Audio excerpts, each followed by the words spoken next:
Nintendo Switch 2 has been out for almost a year, and what a console it is. I have absolutely loved playing this thing over the last 11 months, and I'm still really enjoying my time spent playing it. I play it every day, and yeah, there's a reason why, because it's that good of a console. The graphics are stunning to look at. It runs super smooth, and it has an amazing library of games. But how could the Nintendo Switch 2 be better? Well, that's what we're going to find out today. I have been racking my brain for the last week and a half trying to think of ways that this thing could be better. I'll be honest, the reason it took a week and a half to think of this is because it was a struggle to think of ways that this thing could be better. That means one of two things. Either I'm stupid, which I don't doubt, or the Switch 2 is already a brilliant console, which I also don't doubt. The ideas I've thought of are all things that could be done without making a whole new model of the console. They could all probably be added to system updates. First up, we have an easier way to access the Friends tab. When I want to see what my friends are playing, I have to pause the game I'm playing, go to the home menu and click on my profile in the top left. What if there was a way to see your friends list without having to close the game? To start with, I thought that they could add a section that appears on the left when you hold down the home button. That could seem too crowded. It would more or less cover the whole game anyway. What they could do, they can make a pop-up menu that appears when you hold down the C button. A little side menu could pop up showing which of your friends are online and what they're playing. It would also give the C button more of a use if you don't have the Switch Online membership locked behind a paywall. I also think it would be really cool if they added a messaging service to it, so like what the PlayStation 4 and 5 has. So you could hold down the C button, see that your friend is online, and ping them a message from that menu like, hey, do you want to play some Mario Kart? I just think that would be really useful. The next thing that can make this console even better than it already is, better console battery life. Sure, it's a powerful console, so naturally it's gonna eat up the battery. If you're playing a Switch 2 game like Mario Kart World, Pokopia, Fortnite, it's gonna drain your battery so fast. If you're a video game addict, like myself, and you game in handheld mode for more than 5 hours at a time, like myself, you will be plugging this thing in at least twice, providing you unplug it when it finishes charging the first time. I don't know, it would just be nice to have longer play sessions without worrying about the battery dying halfway through a knockout door. Which also brings us to our next point. This one isn't actually about the console itself, but a better battery life for the Pro Controller would be nice. I have had my Switch 1 Pro Controller for about 2.5 years, and I've probably only charged it 10 times. I've had the Switch 2 Pro Controller for not even 1 year, and I've probably charged that around 10 times too. I definitely can notice the change in battery life, and it would be nice if this thing didn't need charging every other time I go to use it. The only good thing is that it charges super fast, so, it kind of balances it out a bit. Okay, let's get this one out of the way, because I know everyone is thinking it. Menu themes and music.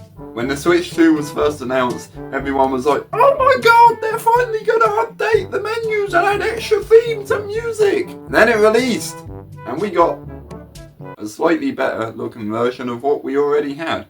I will say I like the rounded corners on everything and the colour of the outline, but other than that, yeah, it's really boring.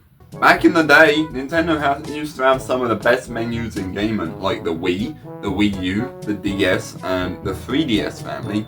Even the GameCube menu was awesome for its time. This goes for the eShop too. It'd be really nice to have some chill, relaxing music in the background whilst I give Nintendo my life savings. Whilst we're on the topic of eShop, what does the eShop have? Games. And what do games use? Storage space. Now, I'm not complaining about the system storage or the micro SD cards. I'm complaining about how big the games are. Nintendo used to be so good at compressing their games, physical and digital. Final Fantasy VII Rebirth demo just dropped. Guess how big it is? You'd probably say 2, 3, 5 gigabytes, right? Yeah. 45 gigabytes for a f***ing demo. That's like almost half the size of the full game, from what I hear. Like I said, Nintendo used to be great at compressing their digital games too. You see why the physical is only a game keycard. Back in the day, they didn't need game keycards because they could fit the full games onto things this size, and even this size. Bear in mind, even if I wanted to buy this game, I wouldn't be able to install it without buying another micro SD card. And because the Switch 2 only works with micro SD Express, yeah, them things are expensive. You know how one of the main selling points for the Switch 2 is game chat? It's crap. That's my own personal opinion, but I really don't think it's good at all. For starters, the mic on this console is terrible. When the console first released, me and a friend tested game chat and switched back to Discord call almost instantly because the mic was so bad. I get it's a small console and they couldn't have made a better mic without charging us more for the actual console. But the good thing is, which was also one of the best things about the Switch 1, you can plug in a headset that has a mic and use that instead. That doesn't change the fact that game share is awful. It's locked behind a paywall, it's pretty much a carbon copy of Discord, and the screen share is like 10 to 15 frames per second, which really isn't fun to watch. I mean, they couldn't have bumped this thing up to at least 30 FPS. The only thing I like about game chat is the camera. Which brings us to our next topic of talk. Now, this one might be a bit of a stretch, but hear me out. You know how the Hori Piranha Plant camera can plug directly into the console? Well, when you do that, because of the positioning of the USB port on the top, it's always going to show your face at an angle. Well, you know how the Joy-Cons still work if you attach them upside down, but they don't charge, so there's your issue. What if the console had an auto-rotate feature like our phones do?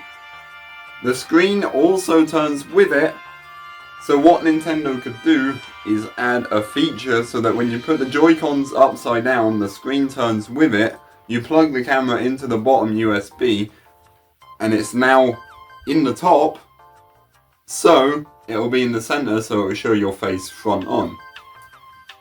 Like I said, it's a bit of a stretch, but I still think it would have been like a cool feature. Also, this video needed lengthening out a bit, so I just thought of something I could whinge about for 5 minutes. Last but not least, for my final idea for the Nintendo Switch 2, I want to see Nintendo put this console to the ultimate test. They've already proved what this thing can do with the Nintendo Switch 2 Welcome Tour, but that was just separate mini games showcasing the different features. They need to put this all in one thing. I'm talking explosions, fast motion, astounding gameplay, all at 120 FPS and the maximum resolution that they could get it to run at. They may have already done this with like third-party games like Cyberpunk or RE9, but I didn't play those. And I don't want third-party. I want to see Nintendo do it. I want to see just what this console can really do. But yeah, that brings us to the end of this video. Let me know what you think of my ideas, and also put in the comments how you think the Nintendo Switch 2 could be better. But yeah, like, subscribe, all that jazz, and bye.